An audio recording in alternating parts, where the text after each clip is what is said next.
Hi all, welcome to football arena. ബ്രസീലിൻ്റെ മുഖ്യ പരിശീലകനായ കാർലോ ആഞ്ചലോട്ടിയുടെ മകനാണ് ഡേവിഡ് ആഞ്ചലോട്ടി. നമുക്കറിയാം, കാർലോ ആഞ്ചലോട്ടിയുടെ അസിസ്റ്റന്റ് പരിശീലകനായിക്കൊണ്ട് ഡേവിഡ് ആഞ്ചലോട്ടി റയൽ മാഡ്രിഡിലൊക്കെ ഉണ്ടായിരുന്നു.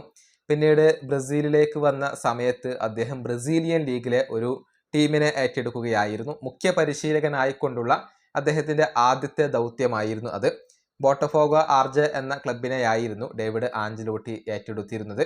പക്ഷേ അത് പാളി എന്ന് പറയേണ്ടി വരും. അതായത് വേണ്ട രൂപത്തിൽ അത് വിജയം കണ്ടിട്ടില്ല. കാരണം അദ്ദേഹത്തിന് ഇപ്പോൾ ആ ഒരു പരിശീലക സ്ഥാനത്ത് നിന്നും പടിയിറങ്ങേണ്ടി വന്നിട്ടുണ്ട്. അക്കാര്യത്തിലുള്ള ഒഫീഷ്യൽ പ്രഖ്യാപനം ബോട്ടഫോഗോ നടത്തിയിട്ടുണ്ട്. അതായത് അദ്ദേഹവും അദ്ദേഹത്തിൻ്റെ കോച്ചിങ് സ്റ്റാഫും ഇപ്പോൾ ക്ലബ്ബ് വിടുകയാണ്. അതിൻ്റെ കാരണം ഇപ്പോൾ ഗ്ലോബോ റിപ്പോർട്ട് ചെയ്തിട്ടുണ്ട്. അതായത് ബോട്ടഫോഗോ അവരുടെ ഫിസിക്കൽ ട്രെയിനറായ ലൂക്ക ഗുവേരയെ ഒഴിവാക്കാൻ ആഗ്രഹിച്ചിരുന്നു. എന്നാൽ ഡേവിഡ് ആഞ്ചലോട്ടി ഇതിനെ എതിർത്തു എന്നുള്ളതാണ്. ഇതേ തുടർന്നാണ് ഡേവിഡ് ആഞ്ചലോട്ടിക്ക് ഇപ്പോൾ ഈ ഒരു പരിശീലക സ്ഥാനം നഷ്ടമായിട്ടുള്ളത് എന്നാണ് അറിയാൻ സാധിക്കുന്നത്. ഇദ്ദേഹത്തിന് കീഴിൽ മോശമല്ലാത്ത രൂപത്തിലാണ് ബോട്ടഫോഗോ കളിച്ചിട്ടുള്ളത്. 33 മത്സരങ്ങൾ കളിച്ചു. അതിൽ 15 മത്സരങ്ങളിൽ വിജയിച്ചു.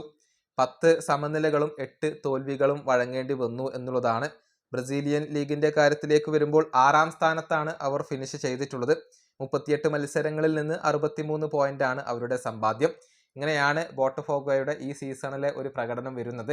ഏതായാലും ഡേവിഡ് ആഞ്ചലോട്ടിയുടെ അടുത്ത ദൗത്യം എന്തായിരിക്കും എന്നുള്ളത് കാത്തിരുന്നു കാണേണ്ട കാര്യമാണ്. നിലവിൽ കാർലോ ആഞ്ചലോട്ടിയെ സഹായിക്കാൻ വേണ്ടി അദ്ദേഹം ബ്രസീലിയൻ ദേശീയ ടീമിനോടൊപ്പമുണ്ട്.